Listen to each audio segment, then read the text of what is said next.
And today we're going to talk about your network. Now, your network is your net worth, and this is especially true for designers. If you are wondering how to best leverage and utilize your network as a designer, join us today with these fantastic people, all our interns turned associate product designers at LinkedIn. And this is, again, as I mentioned, kind of a different event. It's half a presentation and half a fireside chat for designers. And we are excited to have this event that for designers who are just getting into the field. So a lot of us in here. And we're excited too, because we're going to try out something a little bit different. There is a raise hand function in Zoom. And if you have a question after their presentation deck, make sure to raise your hand, because we want to actually have you interact and speak to our presenters. If you're shy, that's okay. We're open. No judgment here. But yeah, so without further ado, I'm very excited to let you take the mic, Victoria, Antonio, and Brandon. We're so excited for you to be here today. Awesome. Thanks so much, Julia. Cool. I'm going to share my screen really quick.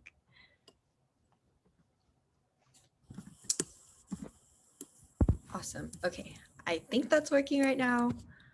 Let me know if it's not. But hi, everyone. I'm Victoria. I'm here to speak with Antonio and Brandon. We're just going to do like quick intros and tell a little bit about our personal stories.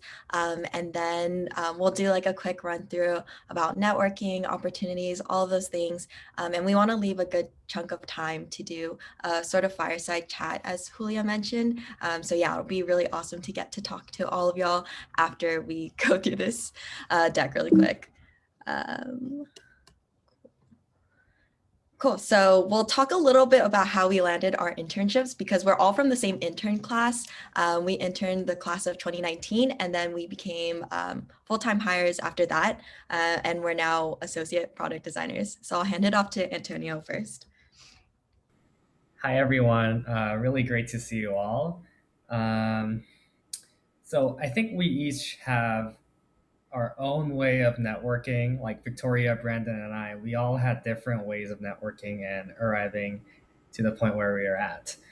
For me, I graduated from Carnegie Mellon University. I majored in information systems and human-computer interaction double major. And for me, my primary tactic for networking was going for in-person events. Unfortunately, due to COVID, that's not so much possible this year and possibly half of next year. But for me, I felt like in-person events had the biggest impact, potential for biggest impact to be made. So every time there was a career fair or companies visiting the school for info session or recruiting, I would make sure I go to all of them. I made a Google Calendar where I saved all the company's like event dates and locations so I wouldn't forget. And even if it's like a company that I wasn't interested in, I would make sure I would go just to make sure, you never know what you'll find. Um, Funny story is when I went to LinkedIn's info session, it was actually because my friend sort of told me to go. Uh, I didn't really know that LinkedIn had such an established design intern program, but because my friend was like, "Hey, what are you doing afternoon? We should really go to this together." I said, "Yeah, sure, why not?" And that moment sort of evolved into my internship and full time as well. So you never know what you'll find. But yeah, for me, my main tactic was in-person events. Awesome. So, hey, I'm Brandon. I actually recently graduated from Simon Fraser University. That's in Vancouver, British Columbia. Before I was studying design, I actually came from a background in visual arts and art history at UBC. And coming into university and getting into design, I felt like a bit of an outsider. And so I see networking as a very valuable tool to kind of get yourself embedded in the community and make up for knowledge that you might not actually have. As the first person in my family to be going to university and the first person in my family to have kind of more of a professional career, there's a lot of gaps in my understanding about how professional work happens, how professional, how people gain these opportunities, how find yourself in these situations that I necessarily didn't have any guidance on. And I found that networking was a great way to bridge that gap by reaching out to mentors, by reaching out to other classmates who are a little bit ahead of me, who are a little bit older, maybe had internships that I was interested in. It was a great way to kind of get to know a topic, and getting myself into conversations and into a room and into situations or a club that I don't think I necessarily was a part of before or would have been invited to before that. Yeah, and like Antonio, events were really big for me, but I think the biggest thing for me was building mentorship relationships with other designers, other students. Whenever a designer would come in, do a talk at our school, I would always make my way to make sure I built a kind of rapport with that person, sent an email, sent a message on LinkedIn, and often, if the situation was right, even set up in-person kind of coffee chats. It's a great way to kind of learn about what opportunities are available, how to kind of quickly ramp up your skills, and kind of really, for me, I think the greatest thing about networking is this opportunity to kind of fill in gaps. And then a little bit about kind of myself during school. So I did my background in visual art and art history, and then decided after a few internships at some production studios and some galleries that fine arts wasn't exactly what I wanted to do for a career. And so I switched over to my school, my design school, where I got to do lots of hands-on projects related to architecture, graphic design, mainly UX design and product design.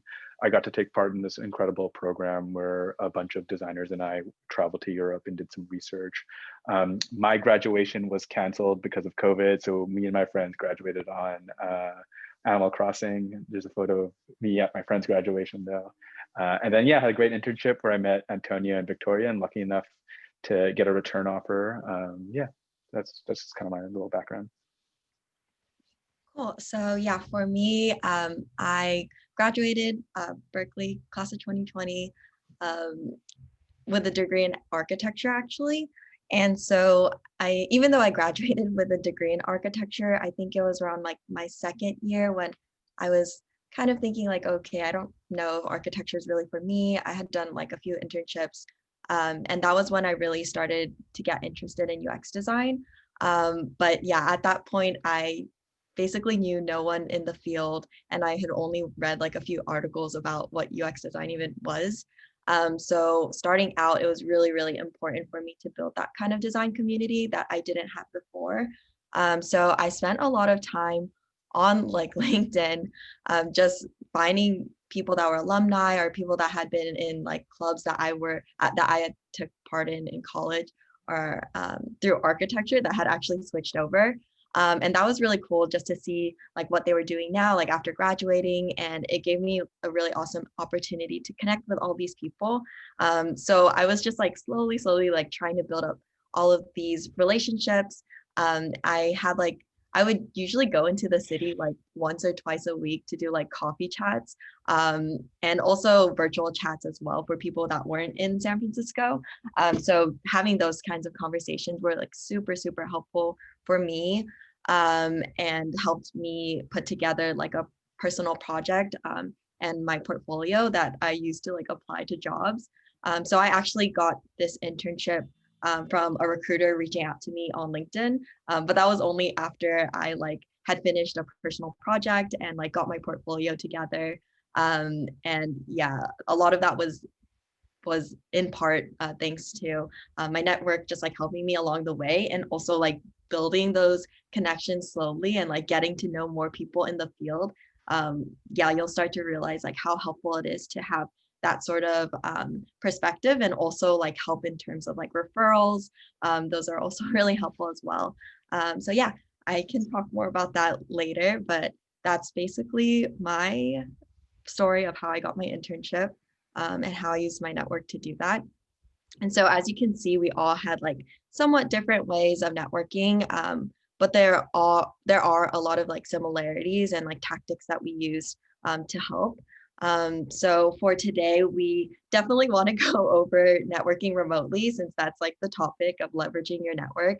And yeah, we're super aware that things are changing right now, and we're not able to go to those in-person events. We're not able to have like a coffee chat in person. but there's a lot of ways you can still do that and get like great results from remote events or, virtual coffee chats as well.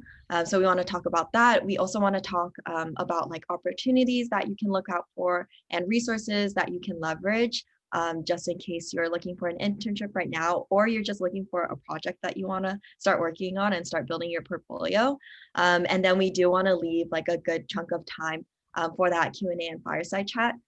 So yeah, we definitely want to like see your faces. We want to be able to sort of have that FaceTime and interact with all y'all. So please like think of questions along the way and feel free to like use the raise your hand function at the end.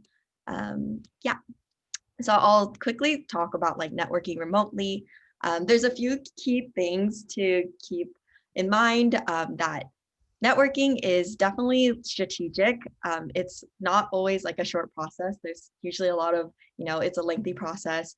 And the second thing to keep in mind is that there's a lot of trial and error. Not everyone you meet is going to be like super helpful. Not everyone you meet is going to open like every single door for you, but it is still important to build those relationships and keep wanting to build those relationships. Just like, or it's not good to like stop after one. And then you should also be goal setting. You should know what your goals are and also know that it's really good to start early and start building this sort of network or community as early as possible. Like it's never too late, no matter how like little experience you think you have. And also, why is networking so important? So visibility is super important because even if you might think that right now there's like hiring freeze at a lot of places and there's not too many roles open, just know that once those roles start to open up again and people are hiring even faster, they're going to be looking for people to fill those roles. And you definitely want to make sure that you're the top of mind for any recruiter or hiring manager. Access is also really important because like I said before, you will need people to like open those doors for you. Like referrals, things like that are super important. So it is important to talk to the right people. And then attention, this also goes back to like visibility. Any way you could stand out in like a pile of resumes is definitely going to be beneficial for you. So networking, getting your name out there and putting yourself on the radar of hiring managers or recruiters is going to help so much. So the first step is to define your approach because everyone has like a different way they want to go about networking and building this community. So it is important to find a way that like fits what you're looking for. And this slide looks like very technical, so I'm not going to go super in depth with it. But basically, I think the main takeaways from the slide is that when you go into networking and you want to start building out that community, definitely have like an idea in mind of like what your objective is. What are you trying to get? What kind of information are you trying to get from these people? And where do you want to sort of like pivot your career? Because having that in mind will let you steer these conversations in a more clear way. And yeah, it'll just be a lot more beneficial for you. So you're not just like wasting your time or the other person's time. And then after you come up with that clear objective, you definitely want to make sure that you're not just always talking to people without like taking a step back and really reflecting. Make sure you talk to people and then take a step back, like take all the findings and maybe write them down, and also find what works for you and what you want to apply in your own life. Because not everyone's story is going to apply to your own. So yeah, it's sort of like a trial and error kind of process, but that's how I'd like to describe it. And definitely a really important part of this is like completing your profile. I don't want to make this into like an ad for LinkedIn, but it is super important to put yourself out there and make sure that all the information about yourself is up to date. So what sort of roles are you looking for? That's really important because like if someone who's hiring is looking at your profile, they want to make sure like they're able to tell that you're interested in a certain type of role, and you might miss those opportunities if it's not up to date. So yeah, just make sure it's thorough, complete, and that you're highlighting anything that is like super important to you or any like projects that you've worked on or experiences, things like that. And then in terms of finding opportunities online, Yeah, so things like this, basically what you all are doing right now is really awesome to take part in online events. And the one thing I would like to highlight is that if you do go to events, make sure you're like writing things down that things that stand out to you, you know. And on top of that, you should always try to participate because I think it's definitely really hard to get like FaceTime at big events. And it's getting harder with online things too, where you're not able to see the person like in person, but now it's all virtual. So sometimes I think things can get lost when you're just like, you know, writing things in a chat. So yeah, try to participate as much as possible, ask questions, and then always like follow up with that person too, because it'll be easier for them to remember you if you like answer their questions or ask them questions. So events is one way. And then, like I mentioned before, I got a lot of opportunities from reaching out to alumni. So that was super awesome. You could do that through LinkedIn as well, and find people who are in similar groups as you or just alumni groups. It's always awesome to reach out through there. And then for connections, I think this is really important because I'm sure like Antonio and Brandon can also relate, but we get like a bunch of connection requests, but sometimes there's no like message at all. So we're just like, how do they know me? Or sometimes the message is like super generic. So it looks like something that's like copy and pasted. So when you do send out an invite, you want to make sure that you're being as personable as possible. Try to make it really specific, like why are you connecting to them and what you're interested in. And I think that'll help like go a long way in forming those connections. Yeah, so now I'll hand it off to Antonio to talk about step 3. Yeah, so now that we found out how to get the LinkedIn profile ready and how to send good connection requests, I'll be talking about how to actually ask for help and share your story when networking. So first tip is don't try to approach networking as something like a professional transaction. Approach it like you're trying to make a new friend. In this case, for us, it should be much easier because we all have common interest of design. So imagine you're just trying to make a new friend or someone who you can talk to about design in general. So that covers both of the bullet points actually. Um, and then another good way is building strong relationship with your professors and other students in your program. I know my school, my major had at least, I don't know, like top of my head, 60 to 80 students per year. So I definitely didn't know everyone in my program. Like I might have heard their name, but there's tons of people who I actually have never talked to. But you know, you never know who's gonna work where, and everyone's life is unpredictable. So the more friends you make in your program, the more possibilities that will open up for you in the future. You know, you never know. You might be working in some place, and then you realize your friend in your program works at a dream company that you've been wishing to get into forever. That's the best way to get your referral for that kind of company. So, building strong relationship with your program peers is very important, and also keeping in touch over time. I'm not saying like you have to reach out to them every week or something, but a lot of people maybe like reach out to someone once, maybe like one time coffee chat and then be done with it. But uh, I personally do a lot of portfolio mentorship as well. And I've found that the best type of students that I really want to personally help out tend to be those who continuously reach out, maybe after a month or after 2 months, and then they bring their like iterated version of their portfolio for a re-review. Um, those type of people, I tend to sort of put extra care in giving advice and stuff. So that's another good tip as well. Now, let's talk about how do we actually craft the message so that your sort of cold message attempts have higher rate of success. whether that's sending an email or sending a connection request by adding a note or sending an email. First thing to do is finding the common ground. And at base level, we all have a common ground that we're very interested in design.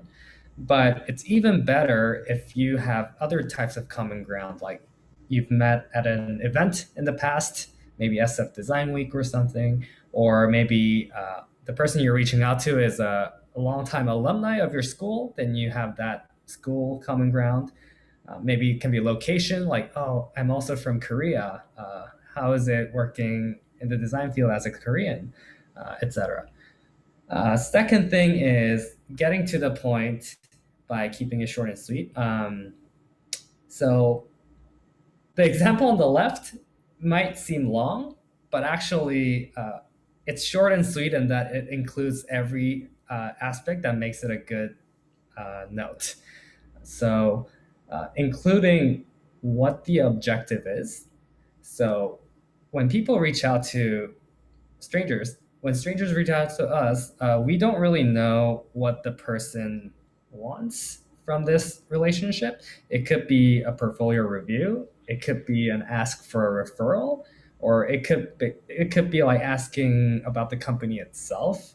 So we're not really sure unless you guys tell us. So being very clear about why you're wanting to connect with me, and also building the empathy with that person. Making creating a relationship with other people. In the end, it's people versus people. So we all have emotions. So we tend to be more helpful to those who are more considerate and nicer in writing, compared to those who just write short message saying, "Hi, would be great to get a portfolio review. Thanks." If you know what I mean.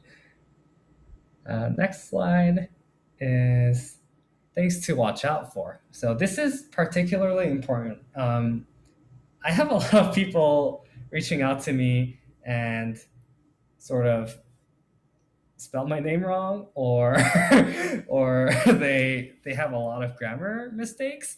Now, if you're like an international student whose English proficiency is like not at native level, that's understandable. But typos, at least, things that you can solve with like free version of Grammarly, I think that should be like the bare minimum of welcome notes. You'd be surprised at how many connection notes we get that have like name spelled wrong, or like spelling mistakes everywhere. It just looks very rushed, and because we're people as well, we tend to not ignore, but we tend to think inside, this person is probably not as serious as other people who get everything right in the cold email. Also, skipping all the bullet points that I've mentioned earlier and just saying, here's my portfolio. Like look at the second example here. It seems nice, but if you look at it, it says, it's great to connect with you. Here's my portfolio, and would love to get your feedback. There's no any like background about like where he or she goes to school, or what kind of situation he or she's in, what type of feedback you're looking for, and whether he or she's looking for internships or full-time. So a lot of details are missing here. So making sure you have like a clear objective in there. And yes, be nice to people, because we get a lot of, not just us, but like more senior designers than us. We're just associate designers, but senior designers get way more messages than we do. So being nice definitely matters a lot. And another really big tip I want to share with you personally is joining design networking groups. Students of UXD being one of them. There are tons of groups that you can join. I see in the chat like a lot of people are already on some of these communities like ADP list. I'm gonna share like a personal anecdote of mine. I'm class of 2020, so me, Victoria, Brandon, were very lucky to return to LinkedIn at such challenging times. But a lot of my classmates who graduated with me weren't so lucky. So a lot of them weren't able to find full-time positions. Some of them still haven't found their full-time positions today. But I've realized that those who sort of continuously try to look for jobs in this challenging times and who actually make it, they've actually leveraged a lot of these resources. My friends, for example, ADP List and Cofolios, they would go there and schedule coffee chats with the designers for companies that they are applying for. So, for example, if you're applying for, say, Lyft, uh, you see an open position, and you all know, I think, referral is king in this field. So getting a referral, knowing that getting a referral gives you a higher chance of getting into a company, my friends reached out to designers at Lyft through ADP List or Cofolios. And, instead of being like straight up, hi, I'm a student in need of a job, can I have a referral? They instead framed it as, I'm really interested in this company for XYZ reasons. And I would love to get portfolio review because I'm a student who just graduated, but I want to make sure that I'm ready for the job search, especially in the challenging times. So they would schedule a coffee chat for a portfolio review. But when the designer actually likes the portfolio that they saw during the coffee chat, they would sort of voluntarily give referrals to those students. So in a way, you don't really have to even ask for a referral to get a referral. Caveat is your portfolio has to be at certain level in order for this to work. But that's how it works for any application process at any other companies. So my top tip would be identify certain target companies that have open roles, schedule a coffee chat with the designers working at that company, and then do a portfolio review together, and then sort of slightly nudge, like, I'm thinking of applying for this position. Do you think this portfolio would cater well for that position? And the designers typically understand what that means. And if they liked what they saw, they would give out referrals like they mean it. This is also very useful because referral systems are not meant to be it's not meant to be like a copy paste link and then send it to everyone. It's meant to be for trusted people who can vouch for the person's quality. So doing this kind of coffee chat definitely increases your chance of getting a referral. And finally, something I mentioned briefly was maintaining the connections. So initial coffee chat is great. And say you wanted the referral at this company, but you didn't get it. That's fine. There can be multiple reasons. It might be because to that person, the portfolio wasn't good enough, or it could be that the person used up all the referral slots. There can be a lot of different reasons why you might not have gotten the referral. The best thing to do is, with the feedback you got, iterate upon it with your portfolio. And then maybe a month or 2 months later, you can reach out again and schedule for a second or third coffee chat. I know some people are sort of scared to do this because they don't want to take up too much of our time or something. But we actually love it when designers take the feedback, make the changes, and request again for a coffee chat.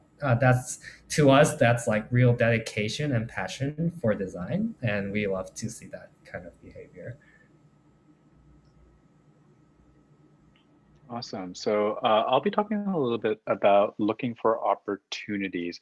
And before we get into the actual kind of points, I think the biggest takeaway with looking for opportunities is being as strategic as possible when you can kind of think about your plan about how you're going to find opportunities and how you're going to apply for those opportunities, but also having a kind of mindset where you're not going to leave any stone unturned. Like, you really wanna think about opportunities and applying for internships and looking for openings, kind of like a numbers game. Like there are X number of opportunities available. There are X number of other people looking to get internships, you know, in a given summer, in a given year. So you really want to have the numbers in your favor. And I'm going to kind of talk a little bit about how you can improve those kind of your odds of, you know, finding an opportunity. So if you go to the next slide there, maybe one of the first things you can do is finding banks of openings and finding lists of companies that are hiring, lists of open internships, companies with university programs. These are just kind of a start. So we have candor.co, Glassdoor, interns.design is a really great one specifically for interns and internships.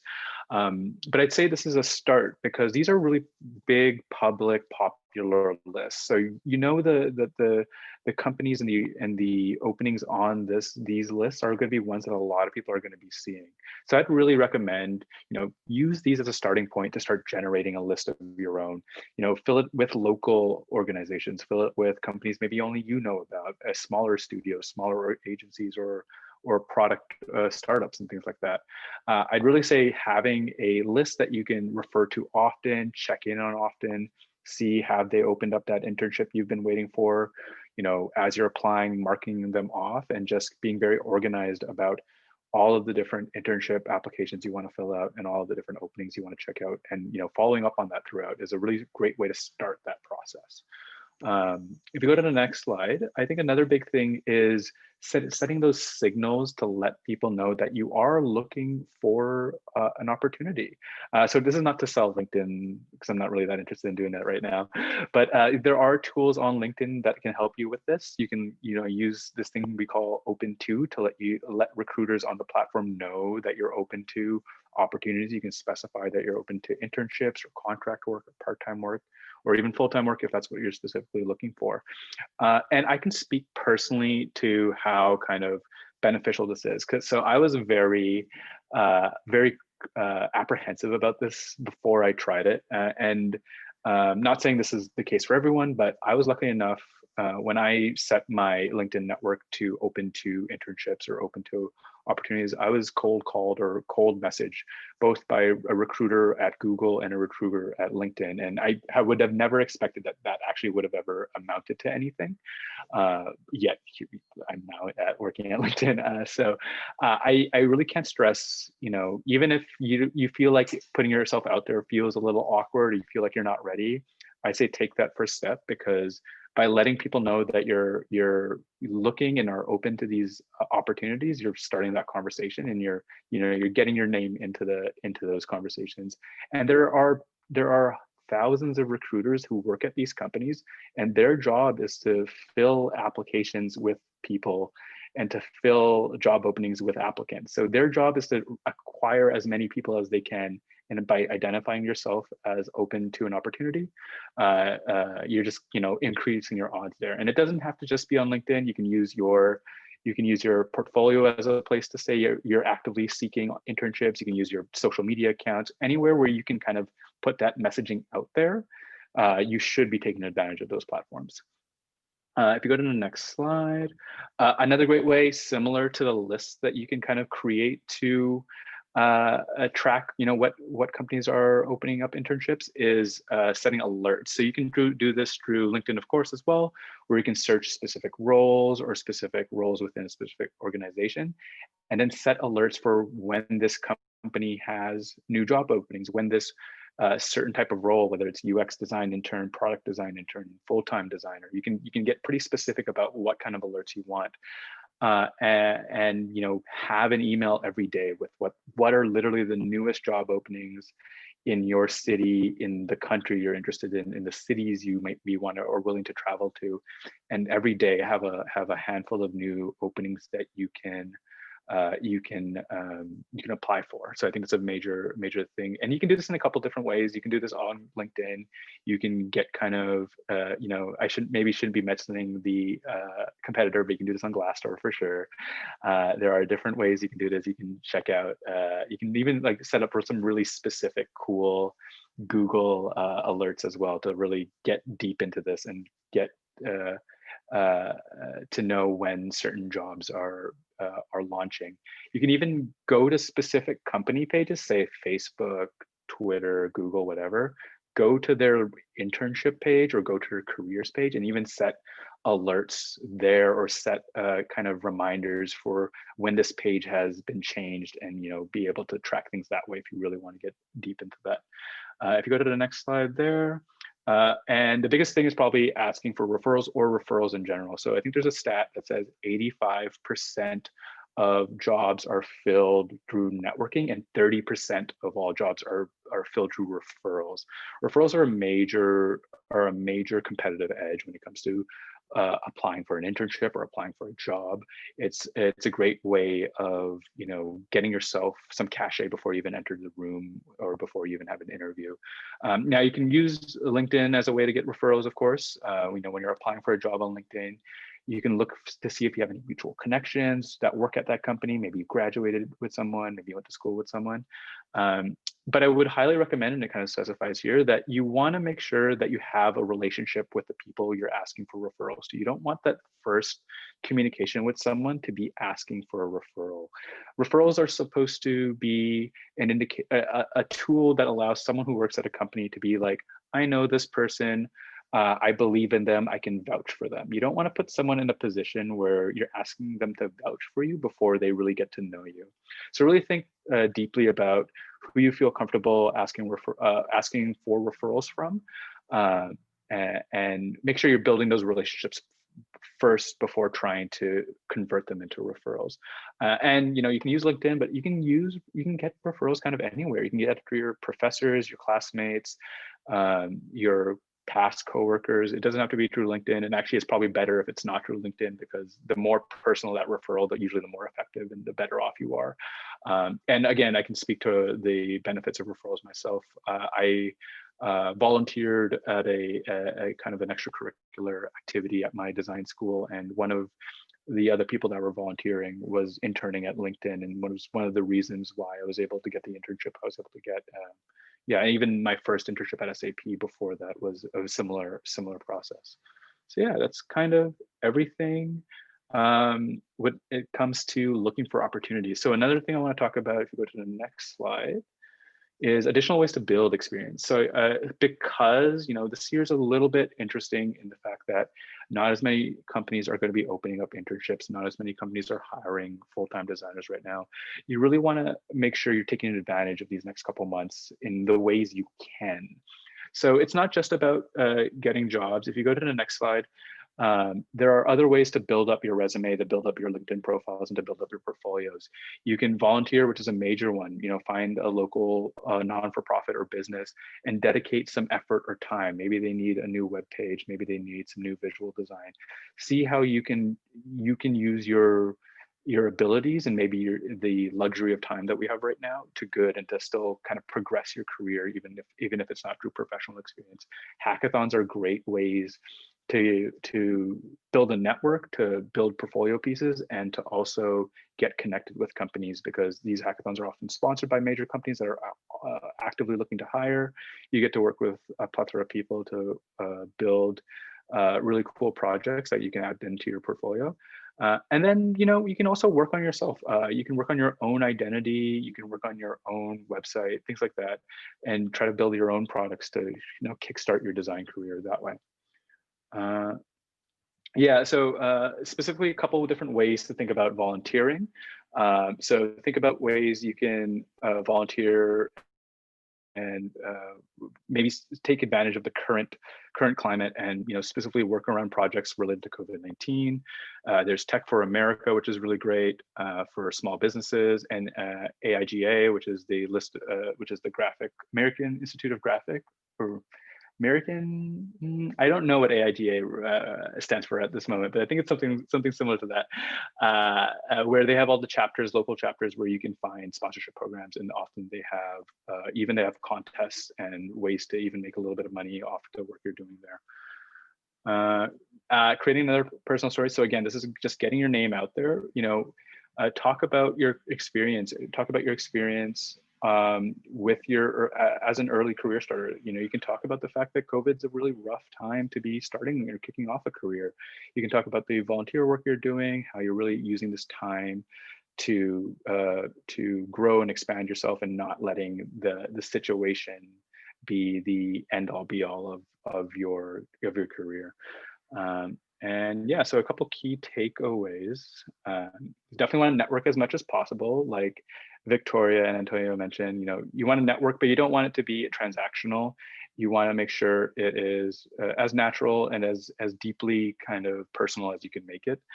You want to engage your network by posting and joining conversations, and you want to follow up on those conversations. If you're reaching out to someone for mentorship, you want to make sure it's not just a one-time thing. You want to actively build these relationships.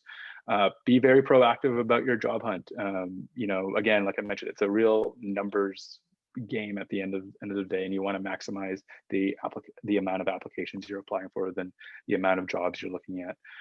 And if like a lot of people, this is a tough climate to be starting a career or to be seeking an internship. Doesn't mean it can't happen, but find other ways to supplement those opportunities in the meantime. Yeah. Amazing.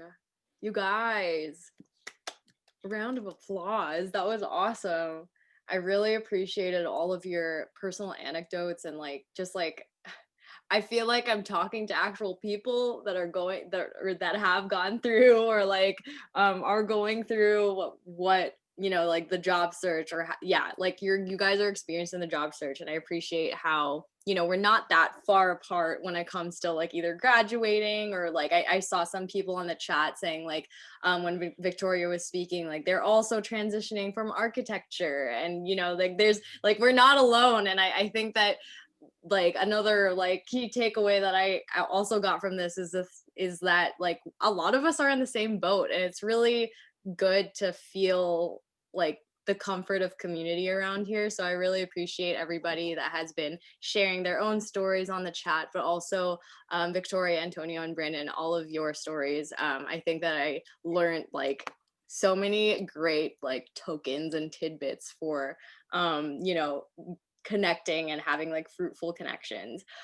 Also, this is now the time for this fireside chat. So if anybody, I saw that some people had some questions in the chat. If you want to actually raise your hand. Oh, Sabrina raised her hand. Okay, let's try this. We haven't done this before, full disclosure. So we'll see how this goes. Okay, so Sabrina, you can go ahead and maybe unmute yourself and introduce yourself and ask your question. Thanks for volunteering. Yeah, of course. Hey everyone, nice to meet everyone here. I'm Sabrina. I'm currently based out of San Jose. First of all, thanks so much to students of UXD for putting this event together, and Victoria, Brandon, and Antonio for your experience. It's super helpful. I've just been taking notes the whole time, so everything you guys are saying was really helpful. So a little bit of background about myself. I'm currently transitioning from my current role as a business analyst at Cisco, and currently working on a boot camp and trying to build up my portfolio and try to get more projects. I was wondering, if you guys had any tips and advice for just how to market yourself when you don't have a design background. I know some of you have a design background, and I know Victoria, you transitioned from architecture. So I think that's a pain point for me when, they see your resume and they're like, okay, you don't have a design background, but you're transitioning. Any tips on how to leverage your existing background and kind of marketing yourself to recruiters when you're trying to make this transition would be super helpful. Yeah, I can speak to that a little bit. So I think that's really awesome that you're making that switch. UX design is made up of a bunch of people who have a bunch of different backgrounds. And I think that's all really important, that it's not just one straight career path.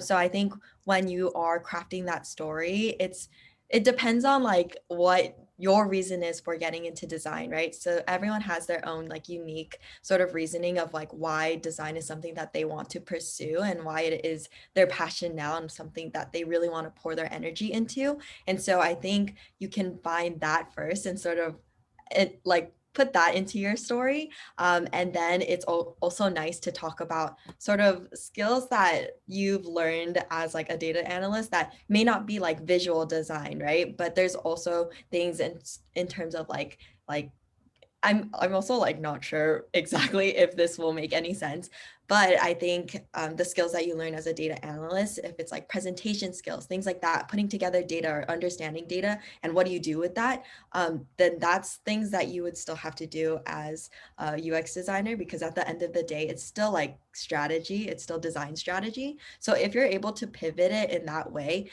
that's super, super helpful because it shows that you're able to look at it from a different lens.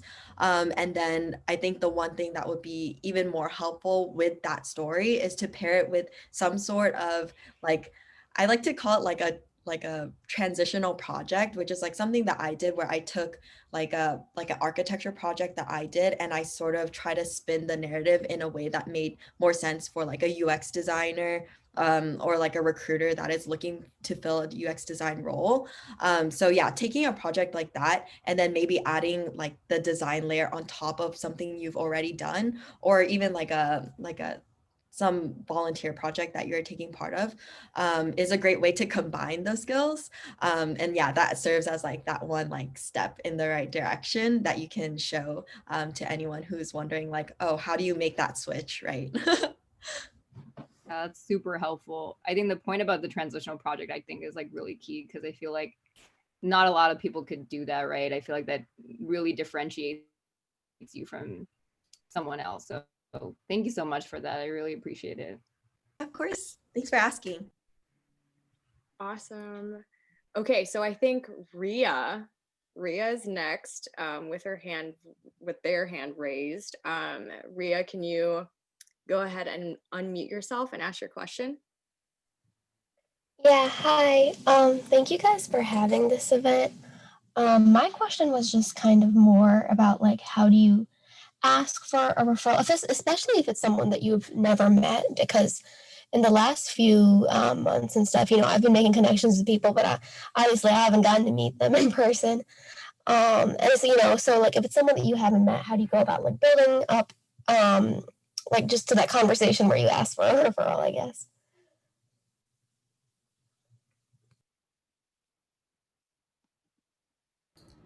Yeah, hi Ria. Can you hear me? Yeah, I can hear you. Great. So I think the question was like, when you don't know this particular person, how can you ask for a referral? Um, yeah, I think honestly, for me, the best way was the anecdote I shared earlier, doing a portfolio review together. I think that's actually the easiest and like the smoothest way to slide in a referral, because like Brandon mentioned, referral designers are giving referrals because they feel like they can vouch for their design skills. So if you sort of ask for a referral without showing anything about yourself, then it's very hard for the designer to give you the referral.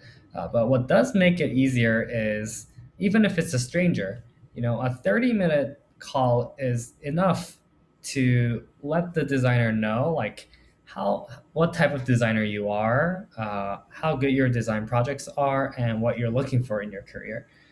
All of that can happen in a 30-minute call. So I would totally recommend, like, it doesn't have to be like a coffee chat from ADP list or anything, but if you know like someone around you that who's like a friend of your friend and you don't directly know that person, you can totally just ask for any type of call. It can be coffee chat or like a formal portfolio review, just some sort of conversation. I recommend you to facilitate any type of conversation and sort of try to show them like solid materials of what kind of designer you are. And I think that's the best way to ask for referrals from a stranger. Yeah, and I think Antonio's kind of touched upon it, but I do think when it comes to referrals, you want to make sure you're giving those relationships time to develop and to time to grow. So, you know, if you want to have a referral to a company that's going to be hiring later this summer, it's totally fine to like identify people that may be able to give you that referral, identifying kind of who you need to talk to. But just know that you might need to start building those relationships early before you even actually need that referral, just so that that person that you're asking that referral from can feel comfortable, can really feel like they understand who you are, what your abilities and what your skills are. Because you know, it's not a major thing. You should never be afraid to ask someone for a referral, but a referral is a designer, you know, putting their own kind of credibility on the line to vouch for someone else's work. So you want to make sure you're not putting someone in a position where they're going to be uncomfortable. Awesome. I actually had a question that a follow-up question to that when it comes to referrals. So does it make a difference? Like, for example, if you know, I don't know, a family friend that works at a certain company and they're not a designer, like, does the referral become like, you know, higher up there if it's coming from a designer, or if is it like the same level? Because I actually don't know. So I was curious if you all Yeah. knew. I'd love to hear what Victoria and Antonio have to say to this. I know during my time at SAP, someone who had a relative who worked in the sales or engineering department, something, I can't remember exactly what, asked their relative to refer them as a designer. And I remember when the design team looked over it, we were just all very confused why they had asked this non-designer for a referral. Doesn't mean it's completely impossible, but again, referrals are meant to be vouching for the quality of someone's work and their ability to fill a role. And by asking for a referral from someone who's not related to that line of work can sometimes maybe create more questions about you than necessarily be beneficial. Interesting. Okay. Yeah, I also don't know if I think for like our referral program, like I'm not able to refer an engineer. I can only refer people in the same like role, which I think makes a lot more sense that way. Yeah. Yeah, I mean, it does. Like whether or not an engineer is like a good engineer. That's good to know. I had no idea. So I mean, that's good. Sorry, I slid into the questions, but I believe next we have Varun or Varun. Yeah, it's Varun. Yeah. Varun. Thank you so much for having this session. I'm actually based in India. I'm due to start a design program in the US next fall. It got delayed due to COVID. Awesome. Yeah. So my question was around networking, and especially since you all mentioned networking as building a connection, right? Now, and also like sort of building a friendship. Now, the way I see it and why it sort of bothers me is because, like in my mind, it feels like it's a very one-sided relationship where one party is clearly wanting something from the other, and especially when you try to follow up or build these connections, right? Like the way we mentioned, setting up one portfolio review and then iterating on my portfolio and then getting back to the designer uh, for like a review again. And in all of these sessions, sort of they don't have anything to gain, but only I have something to gain. So is there a different way to think about it that makes me feel less guilty about taking up other people's time? Definitely. Yeah. I think I can just quickly say that I think most designers that are doing portfolio reviews and sort of doing these mentorship things, they're doing this because like they've been in that same exact position where like someone has mentored them. Like for myself, there's been so many designers that have like sat down with me and just like gone through my portfolio and like gave me all these tips and just like spent so much time. And I feel like in my head, I literally asked someone like, oh, why do you do this? Like, sorry, I feel like I'm not giving much back to you, you know? And they literally told me like, oh, I was in that position and like now I feel like I'm like lucky enough to be in this role and I want to give back, you know? So I think that's like how most people are thinking about it. They're not like, oh man, I'm just helping this person and like they're not giving me anything. But yeah, I think also like having that time with them is also awesome to like that's how you build a friendship or like a real relationship with that. You can start asking them about like their work too.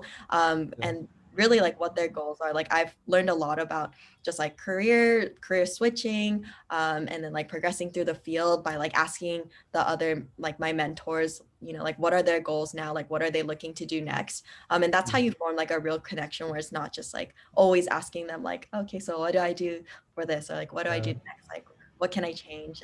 Yeah, there's definitely still ways to make it like a two-way street, not just like a one-way thing. All right. Just to add on top of that, if you're like me, I actually enjoy doing these mentorships because sometimes I make like really good friends. I have two friends I've made through like giving mentorship, you know, only because I was someone with a job and that person was at that time someone without a job. But fast forward to today, we both have jobs, and now we're like these design buddies who we can talk about like design just very casually, talk about our careers. Actually, that person is actually in the call today.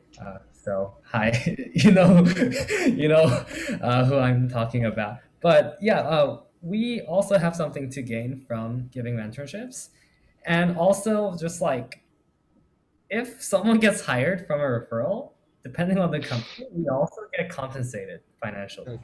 There is a referral Yeah. bonus if the referral succeeds, but that's also reason why we want to make sure we refer like quality candidates. So yeah, don't think that it's just a one-way street. Yeah, and just to add on that, I think design is one of few fields in tech or in a lot of kind of these high paying kind of gigs where there's still an element of craft to it, and you know, there's still this idea that, you know, you mentor kind of this next generation of people in your field, and you want to engage in that community. So maybe more so than engineering or sales or product, design really fosters that sense of community, and that the fact that we're kind of in this guild together.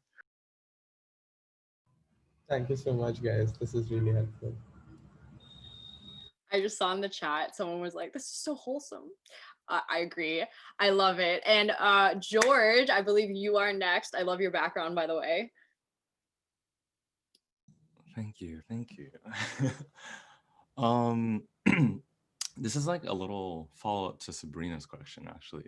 A little bit of background about myself. I am also career switching. I also graduated year 2020, but I'm in a totally different field, and I graduated in a degree in food science. I'm working for Albertsons right now, but I just realized that, you know, there's something, you know, more. And I guess the question I had that I've always had on my mind was specifically, how do you market yourself on LinkedIn without looking like you're trying to jump ship?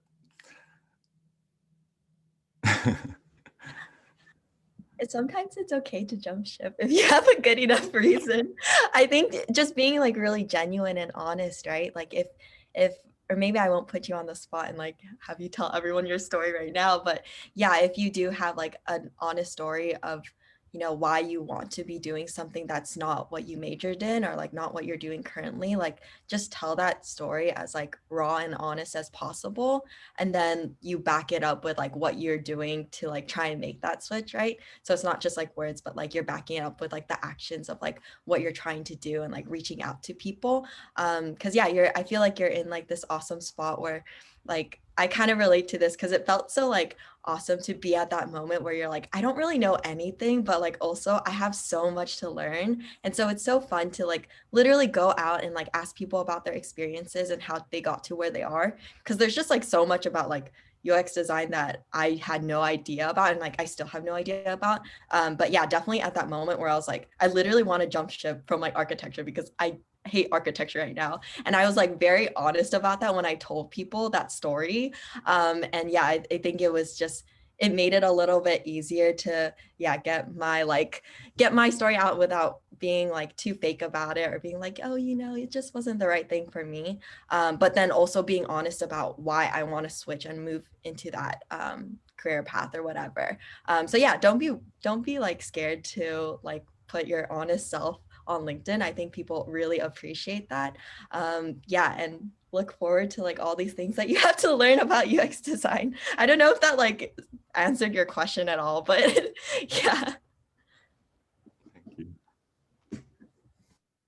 Don't be afraid. We got you. Like, we can be your support group. We'll definitely be someone who can relate to like your story as well.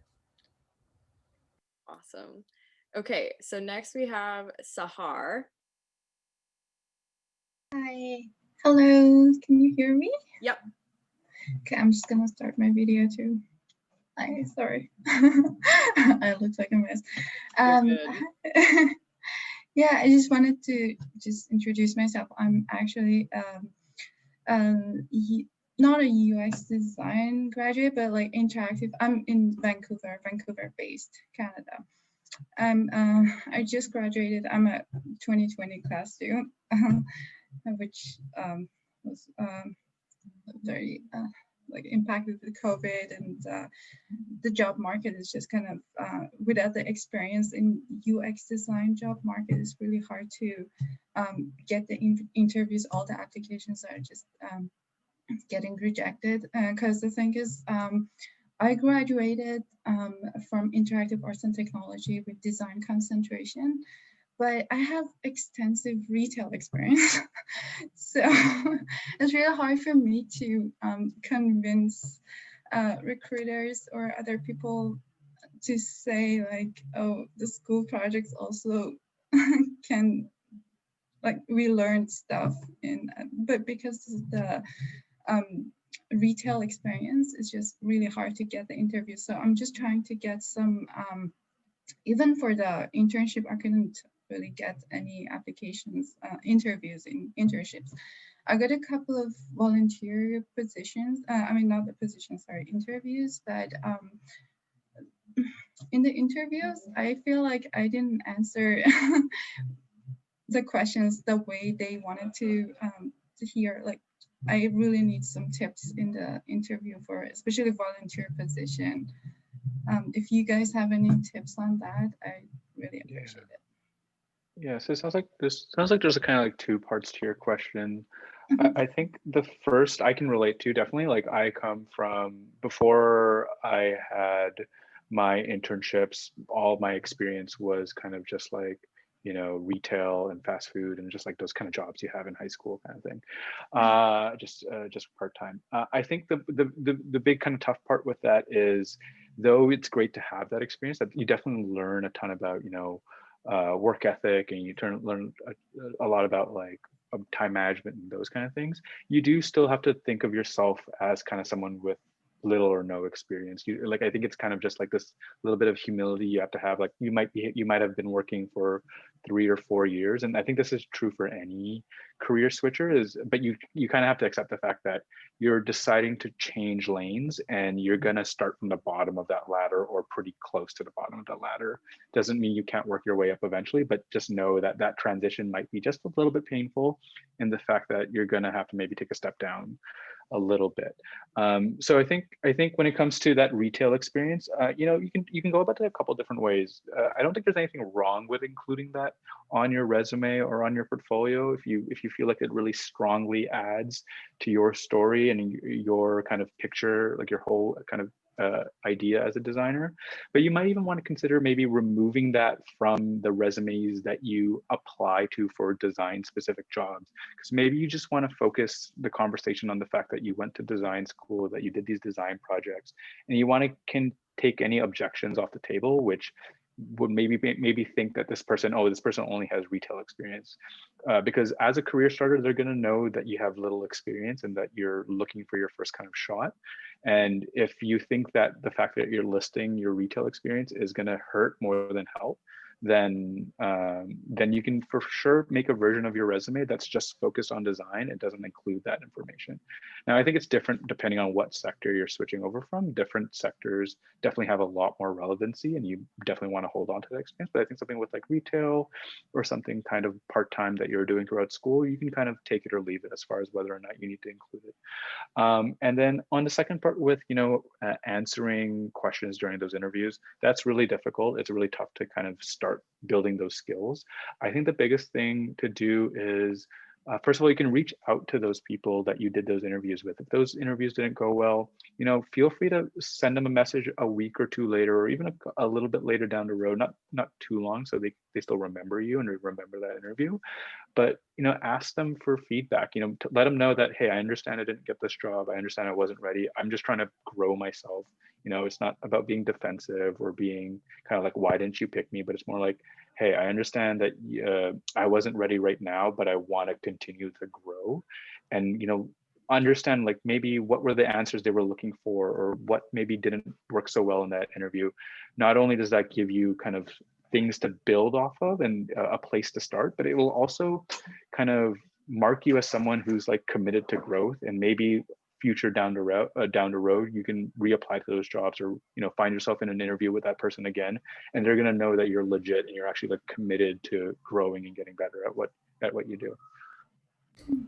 Just a quick add on top of that, like I've done UX design my entire, actually not my entire, 2 years of my school in university, but interviewing was the thing that I struggled with the most as well.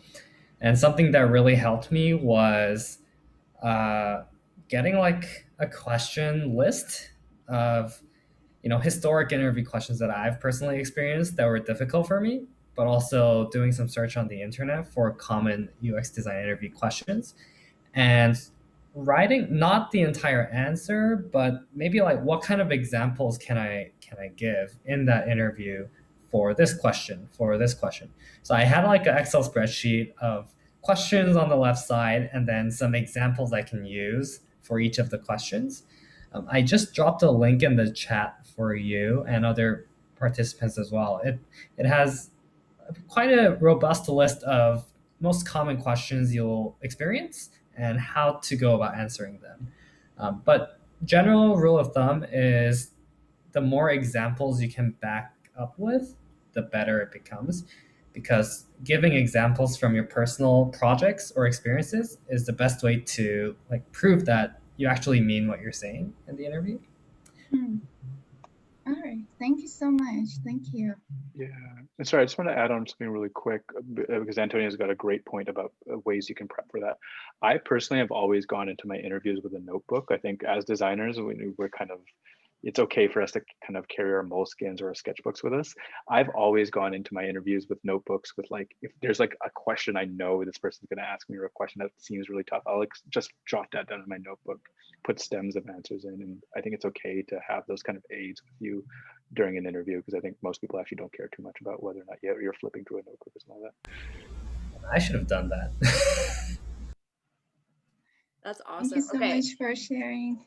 Thank you, Sahar. So we actually are at time, and we want to make sure that our speakers are able to get not go home, but like, I don't know, eat dinner. So we're going to end with one last question, and for everyone who couldn't ask their own questions, please feel free to add these speakers on LinkedIn, because their work at LinkedIn, but also they're really great people, and I'm sure would love to answer your own questions. We're going to end with one of our own members, Donald, with your question. So go ahead and unmute yourself when you're ready. Yeah. Hi, everyone. I am Donald, or Donnie. I'm the event coordinator for Students of UXD, but I'm also a senior going to be looking for a job in May. So I have a question for, the speakers. What is your opinion on the phrase, like all the time you hear, it's not about what you know, it's who you know? Obviously, you have to have some sort of background and like knowledge about the subject you're going to be getting into, but like, obviously networking is important, but is it really about who you know? So It's partially that, but I remember when I was going through this like really hardcore networking phase where I was like, I'm gonna talk to like 3 people a week or like 4 people a week. But then I was doing that, and then I wasn't working on my portfolio, and like I wasn't like iterating and trying to make it better. And then one of the designers I talked to, it sounded really harsh at the time, but I think she was she was like being funny but also serious, but she was saying that like, you know, you can like network all you want, but like it won't matter if you like don't have a portfolio to show anyone. And like that's definitely true, you know, like as it does make a big difference to like know the right people, but if you're not able to put like any work in front of those right people, then it doesn't matter, right? So yeah, that's definitely something to keep in mind. Yeah, I just heard so many people like stress to me in my job search or whatever that like it's not about what you know, it's who you know. And I'm like, I don't know, I think there can be a good balance of both, but Yeah, it's definitely about keeping a balance. yeah. The way I like to think about it is what you know is like the actual cake, and who you know is the icing on top. Best example I can give is someone I know used to go to UCSD, and if you know about UCSD, they have like a really famous UX design research lab kind of thing. Actually, Don Norman is there, father of UX. My friend got a referral from Don Norman for a company applying for internship or full time. That's like the strongest referral you can ever get in a UX community. Didn't get it, so that's just proof there that referrals can only go so much. You actually need the quality portfolio to back your referral up. If you're someone with a great portfolio with no referral, you will get some returns in like just applying online because your portfolio will speak for itself. But if you have a subpar portfolio but a lot of referrals, chances are that won't be that successful either. So you want both ideally. Yeah, Victoria and Antonio just hit it on the head. Like it's great to know people, and it's a great way to amplify your work and yourself as a designer. But what you know in your portfolio is your identity as a designer, and it doesn't matter how many kind of interviews you get yourself into or how many hiring managers you get your resume in front of. If it's not substance enough, like it's not going to matter. All right, All gotcha. right. Thank you. Thank you so much. I love this event so much. And I mean, maybe I'm biased and that's fine. But thank you so much, Victoria, Antonio, and Brandon, for your time, for all your anecdotes, and for just being so open. I really appreciate this like space that we've kind of been able to like create within such a short period of time of people just supporting each other, being open to asking questions and all of that. So thank you so much. I am so excited to just like hear everyone else's takeaways from this event. Yeah, thank you so much to everyone from Students of UXD for having us. This is like an awesome event, and like I wish I could do more things like this where we just like chat forever. And